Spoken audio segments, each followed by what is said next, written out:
Hi, 7th grade.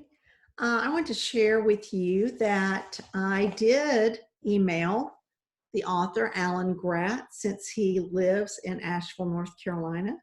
I emailed him and I heard back from him, which is really exciting.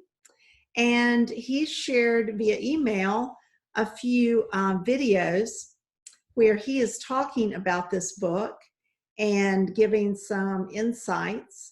And so I want to read a little bit more before I share those with you, because he said that there's some spoilers in his conversation. So he might be sharing a little bit about what's coming. So I want to get a little bit deeper, but he was just very kind email. Look forward to sharing it with you. He's getting so many requests now for kind of virtual visits with students that he's had to just take a step back, and he's not doing those right now because, of course, he needs time to write. And writing, really good writing, takes time. I think you all know that. So it was great to hear from him, and I can't wait to share the links with you as you finish this book, and something we can enjoy and look forward to together. All right, so we're on page 183. Joseph, just outside Havana Harbor, 1939, 18 days from home. "Help! My dad jumped overboard! Help!" Joseph cried. Far below him, already a couple hundred yards away from the ship, Joseph's father thrashed crazily in the water. He screamed incoherently, but he wasn't calling out for rescue. On the decks below, passengers ran to the rails and pointed. The ship's siren continued to blow and sailors ran about, but nobody was doing anything. Joseph spun around helplessly. What was he supposed to do? Jump in after his father? It was such a long way down, and he didn't know how to swim. Down below on sea deck, one of the Cuban policemen tossed his cap and gun belt aside, kicked off his shoes, and jumped headlong into the green water. He hit the ocean with a slap and a splash, and for many seconds, Joseph held his breath as though he was the diver himself. Joseph's lungs were just about to burst when the man broke the surface a few yards away from where he'd hit, gasping for breath. The man flipped the wet hair out of his face,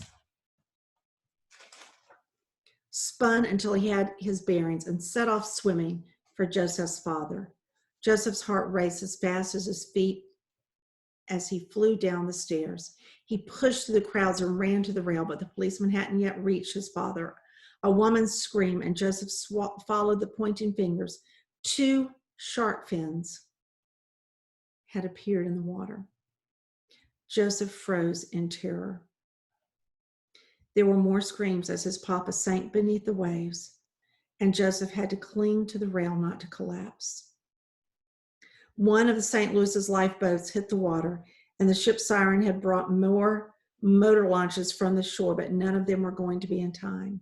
The only person close enough to save Joseph's father was the Cuban policeman. Even though the shark still circled, the policeman took a deep breath and dived beneath the waves. Joseph counted the long seconds before the man broke the surface again, this time with Papa in his arms. The passengers on the ship cheered, but Joseph's father didn't want to be rescued. He struggled in the man's arms, beating and flailing at him. "Murderers," he cried, "they'll never take me." But Papa was weak and the policeman was strong. One of the motor launches from shore reached them first, and the policeman helped the other men lift Joseph's father into the boat. "Let me die, let me die," Joseph's father cried. The words struck Joseph like slaps to the face, and tears sprang to his eyes. His father would rather die than be with his son, his daughter, his wife. The crack of a pistol shot made Joseph jump. One of the men in the boat, aiming a gun down into the water near the policeman. He shot twice more, and one of the shark fins turned away from the policeman to attack the shark the man had wounded with his pistol. The men laid Joseph's father in the bottom of the boat and helped the weary policeman aboard. There were sighs of relief and whispered prayers on the St. Louis. But Joseph's heart lurched when he saw his father kick away the man trying to help him. Papa lunged for the side of the small boat, trying to get back to the sea. "Let me die," he cried out again. The policeman grabbed him and pulled him back in the boat. 2 more of the men restrained him, and the boat quickly turned and sped toward the shore. The St. Louis's siren stopped blasting, and suddenly it was over. All around Joseph, passengers wept, but Joseph now felt more stunned than sad. His father was gone. In many ways, his father had never really come back from the concentration camp. Not the father Joseph knew and remembered, not the father he loved. He had come back in body, but not in spirit. Joseph's father was gone. His mother was unconscious. His little sister was all by herself. And they would never let Joseph's family into Cuba now, not after his father had gone mad. Joseph and his family would all be sent back to Germany, back to the Nazis. Joseph's world was falling apart, and he didn't see any way to put it back together again. Isabel, page 187, somewhere between the Bahamas and Florida, 1994, 4 days from home. The little boat was falling apart. The seams between the sides had cracks in them. The engine rattled in its mounting, constantly weakening the boats that held it in place. Even the benches were coming loose. Only Castro hadn't cracked. He stared up at Isabel, as stern and confident as ever, commanding her to fight against the impossible and win. But it was hard to fight against the inevitable. The water in the boat was almost to Isabel's knees. She and others worked sluggishly in the blazing hot Caribbean sun to scoop, pitch, but water was seeping in as fast as they could bail it. The boat was sinking. Every empty water bottle and gasoline can had been tucked up under a bench to help keep them afloat. But if they didn't reach Florida soon, they were all going to drown. Fight against the impossible and win, Isabel told herself. When are we going to get there? Ivan whined. Mañana, Lito said wearily. Mañana. Suddenly, Isabel's grandfather stopped bailing water. He sat up straighter, and he was looking at something in the distance. Mañana, he whispered. Lito, Isabel asked. Her grandfather blinked, and his eyes found her again. Was he crying, or was it just sweat and seawater? It's nothing, Chabela, just a memory. Something I haven't thought about in a long time. Isabel's grandfather gazed around the little boat, and his eyes suddenly looked sadder, Isabel thought. She would have crawled over and hugged him, but there was no room to do it without 3 people getting up and moving for her to get there. Don't stop bailing, Senor Castillo told them from where he lay in the bottom of the boat. Maybe you could help, Papi told him. I'm recovering, Senor Castillo argued. Can barely move in this heat. Besides, I don't see you bailing. I'm tending to my wife, Papi said, who's really sick. Ever since the Bahamas, something had come over Isabel's father. He'd been more attentive to Mommy, more focused on her than anything else. Nobody else noticed, but Isabel did. She'd seen him hold her hand, watched him gently move her hair out of her face, heard him whispering that he loved her, that he needed her. Things she had never seen or heard him do before. Are you saying my father is faking it? Louis challenged. I'm just saying it's very nice for him that everybody else is keeping this metal coffin afloat while he sits back and relaxes, Papi said. You wouldn't even have this metal coffin if I hadn't built it. I'm not sure if built is the right word, Senor Castillo said, trying to pull 2 of the side pieces back together. Cobbled is more like it. Ivan and Senor Castillo erupted at the same time. We did the best we could, Ivan yelled.